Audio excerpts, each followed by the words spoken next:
La pala golpeaba la tierra con un sonido sordo y húmedo. 1, 2, 3 veces.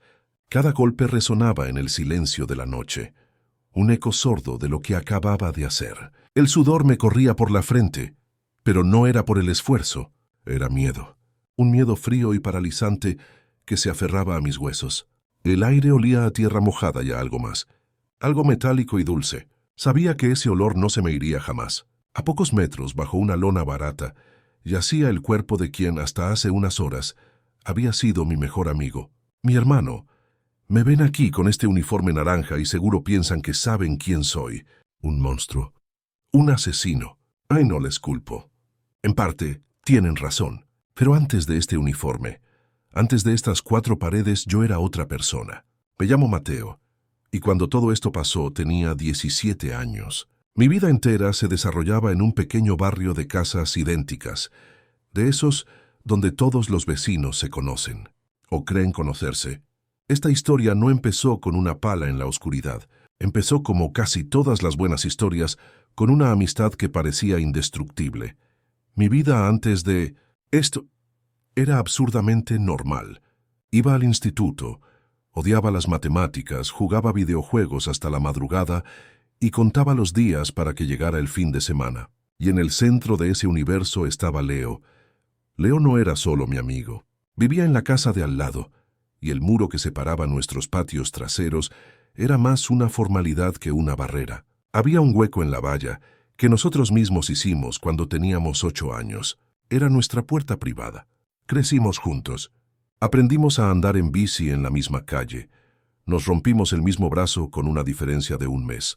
Compartimos nuestro primer cigarrillo a escondidas de nuestros padres. Nuestras madres bromeaban diciendo que éramos un pack, que si comprabas uno el otro venía incluido. Él conocía todos mis secretos, y yo creía conocer todos los suyos. Soñábamos con irnos de ese barrio, con viajar por el mundo, con montar una banda de rock aunque ninguno de los dos supiera tocar un instrumento. Éramos él y yo contra el mundo. Fue eso pensaba yo. Todo empezó a torcerse de una manera tan sutil que al principio ni me di cuenta. Fue como una pequeña grieta en un cristal, casi invisible, pero que con el tiempo se extiende hasta que todo se hace añicos. Y esa grieta tenía un nombre, Sofía. Llegó al instituto a mitad de año. Era nueva en la ciudad, callada, con una mirada que parecía triste pero que escondía una sonrisa increíble. A mí me gustó desde el primer momento, y como siempre se lo conté a Leo. Él me animó, me dio consejos, me ayudó a encontrar el valor para hablarle. Al principio todo era perfecto. Empezamos a salir los 3 juntos. Íbamos al cine, a comer pizza, a pasar la tarde en el parque. Yo estaba feliz. Sentía que mi universo se expandía. Tenía a mi mejor amigo y a la chica que me gustaba. Pero entonces empecé a notar cosas, pequeños detalles. La forma en que Leo se quedaba callado cuando ella hablaba, solo mirándola. La manera en que ella se reía un poco más fuerte, con sus chistes que con los míos. Un día, quedamos los 3 y a última hora Leo me dijo que no podía venir, que su madre lo necesitaba. Más tarde fui a casa de Sofía para darle una sorpresa. Y lo vi a él. Su bicicleta estaba aparcada fuera. No estaban haciendo nada malo, solo hablaban en el porche, pero me mintió. Me dolió más la mentira que el hecho en sí. Cuando le pregunté, se puso nervioso, dijo que justo había pasado por allí de casualidad. Le creí, o quise creerle, pero la semilla de la duda ya estaba plantada, y empezó a crecer, alimentada por mi propia inseguridad. Empecé a observarlos, a analizar cada gesto, cada palabra. La confianza, ese pilar que sostenía nuestra amistad, se estaba pudriendo desde dentro. Y yo en mi cabeza de adolescente empecé a convertir la tristeza en rabia. Una rabia sorda que buscaba un culpable. Esta historia es difícil de contar. Hay muchas capas, muchos errores. Pero si quieren saber cómo una amistad puede pudrirse hasta este punto, cómo un chico normal termina en este lugar, suscríbanse al canal. No se van a querer perder lo que viene, porque lo que pasó después cambió la vida de todos para siempre.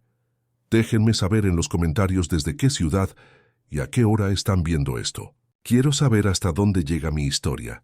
La cosa se puso peor. Ya no era solo una sospecha, ¿sabes? Que era una certeza que me carcomía por dentro. Empecé a verlos en todos lados. No juntos físicamente, pero sí en los detalles. Una risa de Laura, cuando leía un mensaje que yo sabía que no era mío. Una excusa de Javier para no quedar.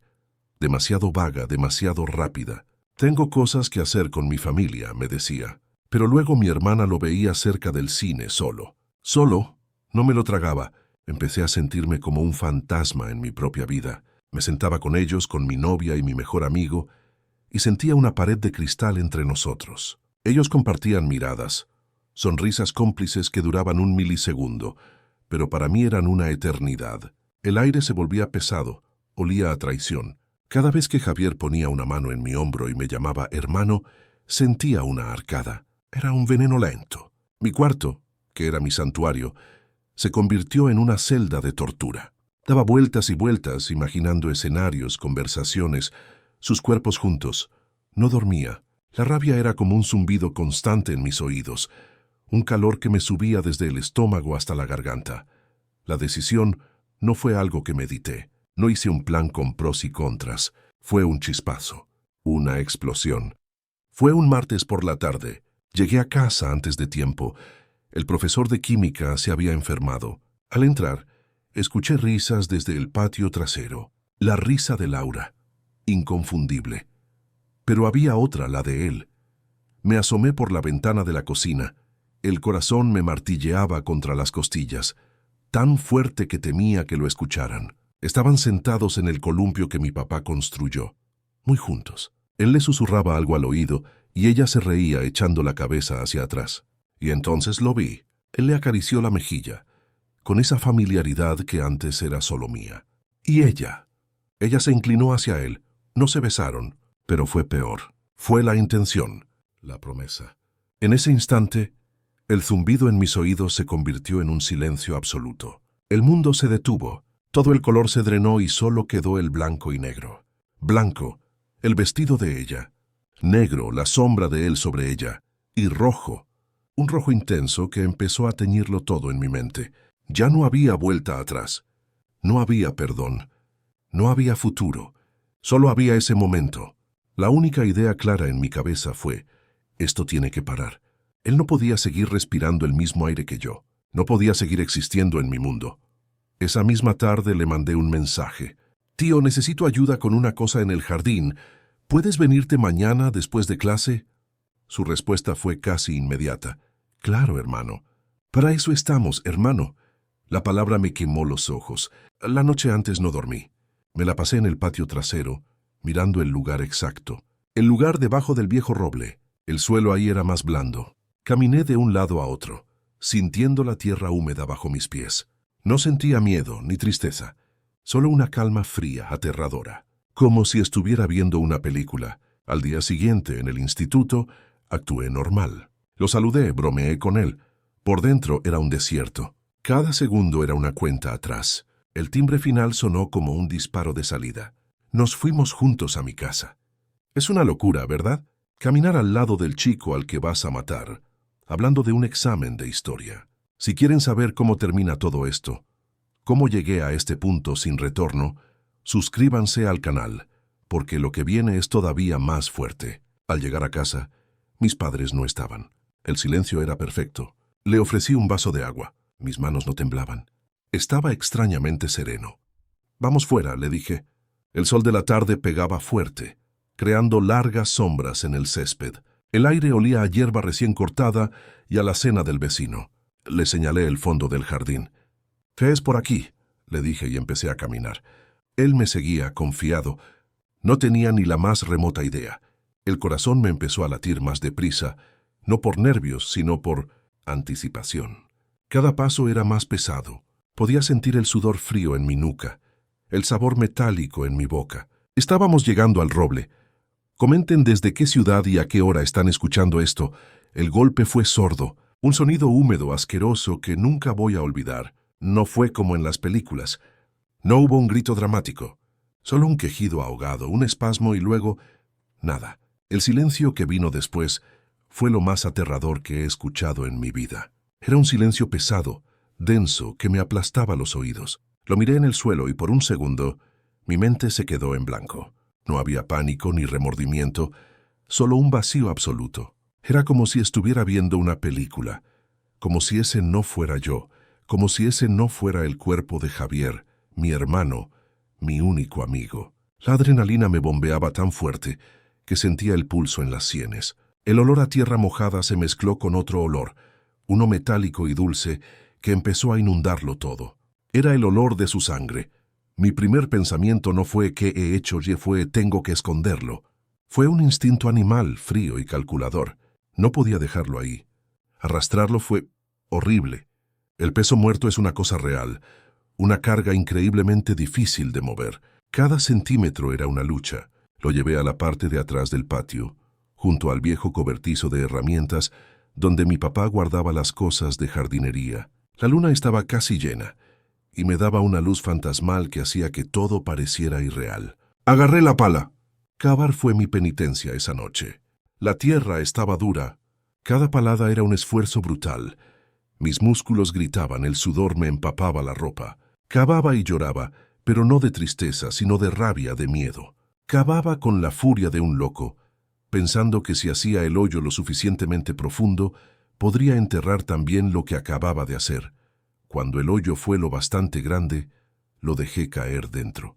No con cuidado, simplemente lo solté. El sonido de su cuerpo golpeando el fondo de la fosa. Eso también se quedó conmigo. Empecé a echar la tierra encima, palada tras palada hasta que desapareció por completo. No podía mirarlo. Solo veía la tierra oscura cubriendo la forma que antes había sido mi amigo. Cuando terminé, apisoné la tierra con los pies tratando de que se viera lo más normal posible. Busqué unas macetas viejas que mi mamá ya no usaba y las puse encima, como si siempre hubieran estado ahí. Entré a la casa, me quité la ropa llena de tierra y sangre, la metí en una bolsa de basura y me di la ducha más larga de mi vida. El agua caliente quemaba, pero no podía quitarme la sensación de suciedad. Me miré en el espejo y no reconocí a la persona que me devolvía la mirada. Los días siguientes fueron una tortura de normalidad. Desayunaba con mis padres, iba a la escuela, hacía la tarea. Nadie notó nada. Cuando los padres de Javier llamaron a mi casa, preguntando si lo había visto, mi voz no tembló. No, señora Laura, no lo he visto desde ayer en la tarde. Pensé que se había enojado conmigo por una tontería. Mentí con una facilidad que me asustó. Participé en las búsquedas. Pegué carteles con su foto por el barrio. Lloré con su mamá. Me convertí en el mejor actor del mundo, interpretando el papel del amigo preocupado. Cada noche, me asomaba por la ventana de mi cuarto y miraba hacia el fondo del patio, hacia esas macetas. La paranoia era un gusano que me comía por dentro. ¿Había cavado lo suficiente? ¿Alguien notaría la tierra removida? La investigación empezó como un caso de persona desaparecida. La policía vino a mi casa. Me hicieron preguntas rutinarias. ¿Dónde estuve? ¿A qué hora lo vi por última vez? Repetí mi historia, la que había ensayado 1000 veces en mi cabeza. Parecían creerme. Pero todo se vino abajo por culpa de Rocky, nuestro perro. Un pastor alemán viejo y tonto que adoraba a Javier. El perro no se alejaba de esa parte del patio. Lloriqueaba y escarbaba alrededor de las macetas. Al principio mi papá lo regañaba, pero Rocky insistía. Un domingo, mi mamá decidió que iba a plantar unas flores nuevas y movió las macetas. Vio la tierra suelta. Le pareció raro. Llamó a mi papá. Empezaron a cavar solo por curiosidad. Yo los veía desde la ventana de la cocina, con una taza de leche en la mano, y sentí cómo el mundo se detenía. Vi el grito silencioso de mi madre. Vi a mi padre caer de rodillas. El castillo de naipes que había construido se derrumbó en un instante. Ya no era una búsqueda, era la escena de un crimen. Yo era el único sospechoso. Contar esto es revivirlo todo, y es duro. Pero siento que alguien en algún lugar necesita escucharlo. Quizá para no cometer los mismos errores. Si esta historia te está haciendo pensar, si te sirve de algo, entonces quizá vale la pena seguir contándola. Suscríbete si quieres escuchar el final, si quieres saber qué pasó después de que encontraron el cuerpo. Comenta desde qué ciudad y a qué hora estás escuchando esto. Creí que lo había logrado. Creí que el silencio de la tierra sobre él sería eterno. Las primeras semanas fueron una tortura de paranoia. Cada coche que pasaba lento por mi calle, cada mirada de un vecino, cada pregunta casual de mis padres sobre dónde estaba Marcos. Sentía que el corazón se me salía por la boca, pero luego el tiempo empezó a hacer su trabajo. La gente dejó de preguntar. La vida increíblemente siguió. Me convencí a mí mismo de que era más listo que todos. Un adolescente que había cometido el crimen perfecto. ¡Qué iluso! Mi error no fue una pala mal escondida o una confesión en sueños. Mi error fue la tecnología, el mismo teléfono por el que habíamos discutido.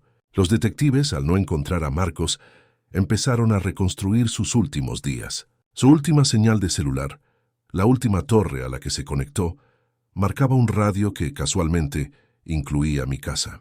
Al principio no significaba nada. Éramos mejores amigos. Claro que su teléfono se había conectado cerca de mi casa 1000 veces. Pero esa fue la última vez. Para siempre. Me interrogaron, claro, 1, 2, 3 veces. Fui el amigo leal y preocupado. Lloré. Dije que no sabía nada, que lo extrañaba más que a nadie, y me creyeron. Casi. Pero había un detective, uno viejo, con ojos que parecían haberlo visto todo. Él nunca me creyó. Siguió insistiendo, pidiendo registros, cruzando datos. Descubrieron que mi teléfono y el de Marcos se habían movido juntos hasta mi patio trasero, y luego solo el mío se había vuelto a mover. El de él se quedó ahí bajo tierra como una tumba digital. La mañana que vinieron por mí, llovía. Recuerdo el sonido de la lluvia contra la ventana de mi cuarto. Vi las luces azules parpadeando, reflejándose en los charcos del jardín. No tocaron el timbre, derribaron la puerta. El sonido hizo temblar toda la casa. Mi madre gritó. Mi padre salió corriendo al pasillo. Yo solo me quedé sentado en mi cama, esperando. Sabía que era el final. Cuando entraron a mi cuarto, no me resistí. Sentí el frío de las esposas en mis muñecas y por primera vez en meses sentí una extraña calma. Se había acabado. La mentira se había acabado. La sala de interrogatorios era exactamente como en las películas, fría, gris, con una mesa de metal en el centro. El detective viejo se sentó frente a mí. No dijo nada durante minutos, solo me miraba. Luego puso una foto sobre la mesa. Era Marcos sonriendo, con el brazo sobre mis hombros, y al lado puso un mapa satelital de mi patio trasero, con un punto rojo brillante justo sobre el lugar. Hablamos con tu proveedor de telefonía, chico.